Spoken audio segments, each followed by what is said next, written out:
The county of Clare beareth the name of the Castle of Clare, belonging to the Earl of Thomond. Thus wrote the historian Edmund Hogan in 1578. This showed the importance of this ancient fortress, occupying an island at a strategic fording point on the River Fergus since the earliest times. King Henry III granted permission to the Norman knight Robert de Muscregos to build a castle here in 1252 AD. Around this time, the king also granted permission to Muscregos to hold annual fairs and weekly markets at Clare. This was the first of the many fairs of Clare held there until the 1960s.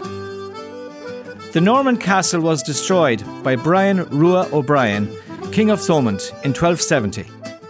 And the O'Brien kings controlled the castle for the next 3 centuries, until it was surrendered to Queen Elizabeth in 1570, when the county of Clare was created. The castle had a strategic role in the rebellion of 1641-51 and in the war between the 2 kings, William and James, 1688-1691. For the next few centuries, the English government maintained a permanent garrison at Clare Castle. The present barracks, capable of housing several hundred soldiers, was built between 1748 and 1751. The garrison was closed in the 1890s, but it was used again by the British during the War of Independence, 1919-21. Since then, it has been in private hands. Clár Ótha Dá Chora, which means the board fording 2 weirs, is the old name for Clare Castle, or Clare, as it was known up to the late 19th century. It was a very important bridging point on the River Fergus. There were several bridges built here over the centuries, but none as magnificent as that built by John Semple in the Palladian style between 1770 and 1780.